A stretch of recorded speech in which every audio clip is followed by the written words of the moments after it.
Chairman, I just heard Jeff Zeleny speaking there, and he was mentioning this undecided issue. The latest Des Moines Register CNN poll, as you well know, shows only 40% of likely Democratic caucus goers in Iowa have made up their minds, which means 60% haven't. That is a higher number of undecideds than at a comparable point in past caucuses. What does this tell you about the race, about your field coming into tonight's debate?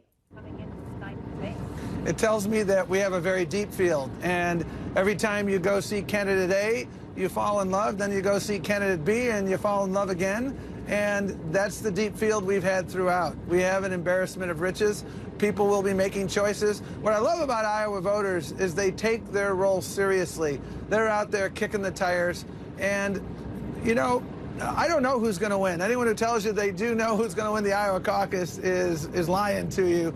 But what I do know is that when we complete Iowa and then 90 days later we complete the Mid-Atlantic caucus, which will take us to the end of April, and 90% of the delegates will be allocated, I think we'll have a very clear sense of who our putative nominee will be. And the thing I know for certain, Aaron, is that every Democrat understands that unity is our greatest strength. So whoever the nominee is, we will all be together in 6 months in Milwaukee celebrating and hitting the ground running for the general election. All right. So look, Chairman, the DNC has been criticized, as you know. You've been talking about this for the debate criteria, which, you have an all-white stage tonight, and you had an incredibly diverse field of candidates. But on stage tonight, that is not how it's going to look.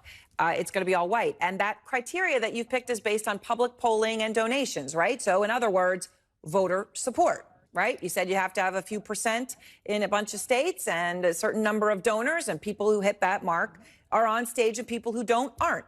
In a party that prides itself on diversity, Chairman Perez, why do you think Democratic voters are signaling, by the objective criteria you put out there, their preference for a white candidate? Well, I think it's important, Aaron, to take a longer view of your question. We put forth the most inclusive criteria I think ever been put forward.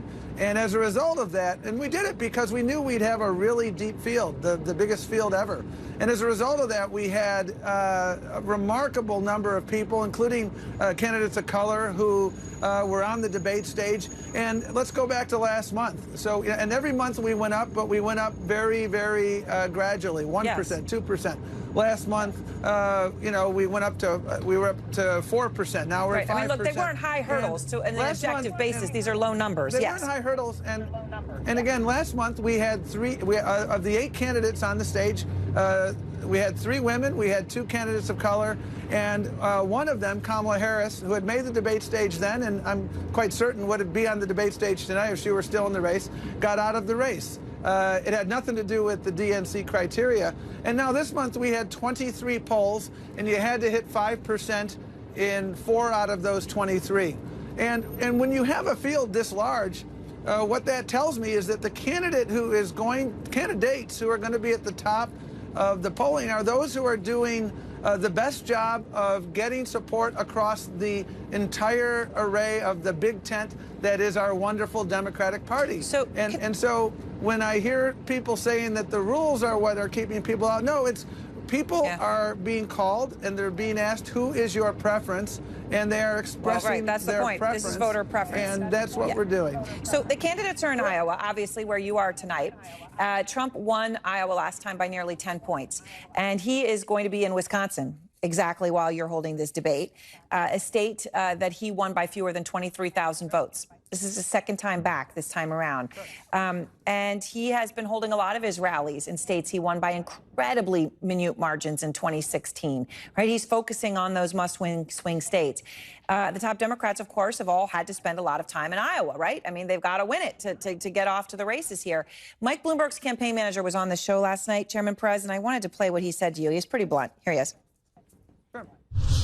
Democrat, Republican pollsters agree on one thing. Donald Trump's going to win Iowa this year. So we've spent a year and every nickel we can raise on a state that we're going to lose.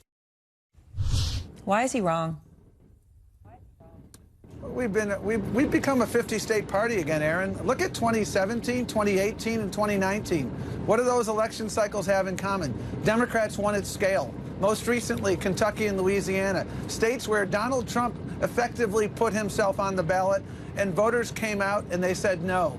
You asked about all those other battleground states. What 2018 has in common is that we won. You look at Wisconsin. Let's take Wisconsin. Let's take Pennsylvania. Let's take Michigan. 3 states that Donald Trump won in 2016. What do they have in common? In 2018, Democrats ran the table on all 3 of those, all the statewide elections in those 3 states. We have winded our back. We're mobilizing everywhere, and that's why I'd rather be us than them. All right.